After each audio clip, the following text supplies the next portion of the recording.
Do you have what it takes to tackle the hardest transitions questions on the SAT? I'm Nathan Greenberg from Ivy League Mentors, and I've been teaching the SAT since before a lot of y'all watching this were even born. And for this video, I've scoured dozens of real SATs, along with the entire official question bank, in search of the hardest transitions questions I could find. All of the questions you're about to see have been rated a 3 out of 3 in terms of difficulty by the College Board, and I've seen even smart students struggle with them in the classes that I teach. So if you're looking to sharpen your skills, stick around and see how many you can get right. Now let's get started. Question 1. So like all transitions questions, this one is asking us to join two sentences with the most logical transition. So the first step that we always need to do is to read the sentence before and after the blank and to determine the logical relationship between them. Let's try that together right now. Modernista architects champion nature in their designs. The wavy staircase and ornate floral tilework of the Hospital de Saint Pau, a modernista hospital designed by Louis Dominique y Montaner, couldn't exactly grow in a forest. So let's break this down. The first sentence is telling us that these modernista architects champion nature in their designs. In other words, their designs emphasize the importance of nature. The second sentence is telling us about a specific work by a specific modernista architect, and it's saying that it couldn't exactly grow in a forest. That implies that it's not entirely natural. Therefore, the relationship between the part before and after is most likely going to be one of contrast. Now it's time to look at the answer choices. A, furthermore, would indicate that we're moving on to a new but similar point, and wouldn't capture that contrast relationship, so it can be eliminated. Answer B, similarly, can be eliminated for the same reason. C, of course, is one that might stop some students in their tracks. Of course may sound like it's being used to introduce an obvious point, like of course, but it's actually used to introduce a point that goes against the author's main argument, which in this case is exactly what we're doing, meaning that C is probably going to be the correct answer. Answer D, thus, would imply that the second sentence is a logical effect of the first sentence, which would also go against the contrasting relationship, confirming that the correct answer was in fact C, of course. Question number 2. Once again, we'll start by reading. A turtle shell appears external to the animal, protecting its body like armor. The shell is often incorrectly assumed to be an exoskeleton, a rigid outer casting like that of a crustacean or an insect, when in fact it is an endoskeleton, a part of the turtle's internal bone structure, more akin to a spine or a pair of ribs. So the first sentence is telling us that a turtle shell appears to be external, and the second sentence is telling us that it's often incorrectly assumed to be external, or an exoskeleton, but it's actually an endoskeleton, or internal. Now this is one where we need to be careful. A lot of students will see the contrast. It appears to be external, but it's actually internal, and they'll pick a contrast transition, like A or B. However, there is a problem. If you look closely at the second sentence, it's not just telling us that the turtle shell is actually an endoskeleton or internal, it's telling us that it's often incorrectly assumed to be an exoskeleton. The question we need to ask ourselves then is, why is it incorrectly assumed to be an exoskeleton? And the only logical answer is because it appears to be external. So if you think about it carefully, there's actually a cause and effect relationship. A turtle shell appears external, and that's why it's often incorrectly assumed to be an exoskeleton. Therefore, we want a cause and effect relationship, and the only answer that does that is D. Hence, question number 3. As usual, we'll start by reading. Ugandan-American professor Peter Nazareth believed that Elvis Presley's music is best understood not as a homogeneous collection, but as an anthology, because Elvis showcased the contributions of a wide range of gospel, blues, and rock artists. Nazareth entitled his college course on Elvis and his music, which focused on Elvis's many musical influences, Elvis as Anthology. Now this is a case where predicting the relationship may be difficult, and so what I might be inclined to do in this situation is to take a look at the answer choices one by one and test them out. A, to that end, would imply that we have a cause and effect relationship. Is it possible that Nazareth entitled his college course on Elvis, Elvis Anthology, because he thought that Elvis's music is best understood as an anthology? That actually seems pretty reasonable, meaning that A could be our answer. But let's run through the others just to confirm. B, in sum, would imply that we are simply summarizing information that has already occurred before, which is not the case. We're introducing a new idea. C, that is, would also imply that we're merely summarizing the same point in different words, which again is not what we're doing here, so it can be eliminated too. Answer D, in addition, would imply that we're moving on to a new point, which in a way we are, but it wouldn't capture the cause and effect relationship. Nazareth is entitling his course Elvis as Anthology because he thinks that that's how Elvis's music is best understood. Therefore, it too can be eliminated, confirming that the correct answer was A, to that end. Now we've still got several questions remaining, but before we move on, a quick announcement. If you like my approach and are looking to maximize your score on the upcoming SAT, you might be interested in my textbook. It's called Digital SAT Reading and Writing, the Ultimate Guide, and it covers every question type on the test, including strategies, common patterns, and common tricks, along with a ton of realistic practice questions and other resources to help you with topics like grammar, vocab, you name it. Now, I may be a tiny bit biased, but I'm pretty confident it's the best resource out there for anyone looking to get a perfect 800 on the reading and writing section of the SAT. I'll leave a link in the comments, along with a promo code that you can use to get 25% off your purchase. Now back to the video. Question number 4. As usual, we'll start by reading. The prime meridian, the global indicator of 0 degrees longitude established in 1884, was originally determined using astronomically derived coordinates. As decades passed, new calculations would reveal increasingly precise coordinates, yet the prime meridian remained unchanged. Now this is another one where predicting the relationship between the sentences might be difficult, but let's test out the answer choices one by one and see what makes sense.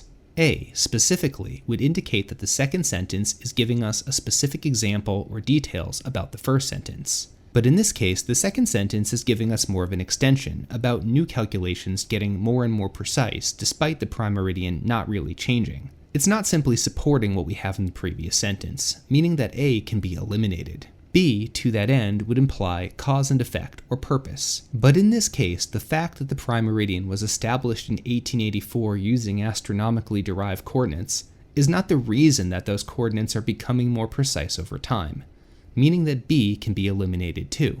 Answer C, again and again, would imply, as you might expect, that something is happening repeatedly. Looking at the second sentence, it tells us that new calculations would reveal increasingly precise coordinates, implying that this is something that happened more than once, meaning that again and again could make sense. But just to confirm, D, granted, would imply that we're making a concession, admitting a point that goes against the main idea of this paragraph, which again doesn't really fit in this case, because the second sentence is simply telling us about how the prime meridian became more precise over time. Therefore, we can be certain that the answer is, in fact, C, again and again. Question number 5.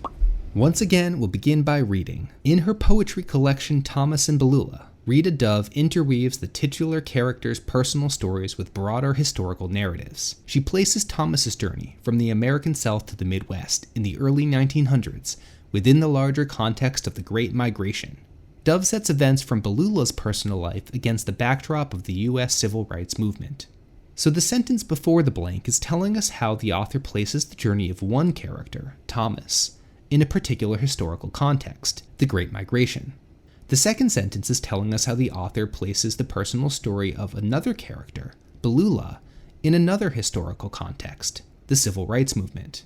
Just looking at these two sentences, we might be tempted to think that the relationship is contrast, because we're talking about two different characters and two different historical contexts. However, such an interpretation doesn't make sense if we consider the first sentence. The first sentence is emphasizing that Rita interweaves the titular characters, in other words, Thomas and Beulah's, personal stories with broader historical narratives. The sentence about Thomas and his journey being related to the Great Migration is one example of that. And the next one, about Dove setting Beulah's personal life against the backdrop of the U.S. Civil Rights Movement, is another example of that. Therefore, we're moving from one example to another similar example. The only answer that captures that relationship is D, similarly. In case you were wondering about answer A specifically, that would make sense if it were placed before the sentence about Thomas's journey. Thomas's journey, being placed in the context of the Great Migration, is a specific example of Dove interweaving the titular character's personal stories with broader historical narratives. However, it doesn't make sense in this particular case, because Dove setting Beulah's personal life against the backdrop of the U.S. Civil Rights Movement is not an example of her placing Thomas's journey in the context of the Great Migration. Thus, we've managed to confirm that the answer is indeed D, similarly. Question number 6. As always, we start by reading. In a heated debate in biogeography, the field is divided between dispersalists and vicariancists. There are those who argue that dispersal is the most crucial determining factor in a species distribution, and those who insist that vicariance, separation due to geographic barriers, is. So the first sentence is telling us about two sides in a biogeographical debate, dispersalists and vicariancists. The second sentence is also telling us about two sides in a debate, those who argue that dispersal is the most crucial factor, which sounds a lot like dispersalists, and those who insist that vicariance is the most crucial factor, which sounds a lot like vicariancists. Therefore, it seems that we're just saying the same information in different words. Answers A and C can both be eliminated because they would indicate that we are moving on to a new, albeit similar point. Answer B, by contrast, can be eliminated because it would imply that we're moving on to an opposing point. Answer D, that is, would imply that we are merely repeating the same information in other words, which is exactly what we're doing, confirming that the correct answer is in fact D, that is. Question number 7. Again, we'll start by reading. In hindsight, given the ideas about the natural world circulating among British scientists in the 1800s, the theory of natural selection was an obvious next step. It may not have been a coincidence that Charles Darwin and Alfred Wallace arrived at the concept independently. Now, don't be thrown by the fact that the blank occurs in the middle of the second sentence. The transitions tested on the SAT are always conjunctive adverbs. Don't worry if you don't know that term. All you need to know is that they're a special class of transition that can be placed anywhere within a particular clause. Most often they appear at the beginning of a clause, but if they appear in the middle of a clause, recognize that the meaning will be unchanged. Therefore, if you see a blank like this in the middle of a clause, know that you can move that blank to the beginning of the sentence, before the word it. Doing so can make this seem a little bit more familiar, without changing the meaning at all. So with that in mind, let's consider the relationship between these two sentences. The first sentence is telling us that given the ideas circulating at the time, the theory of natural selection was an obvious next step.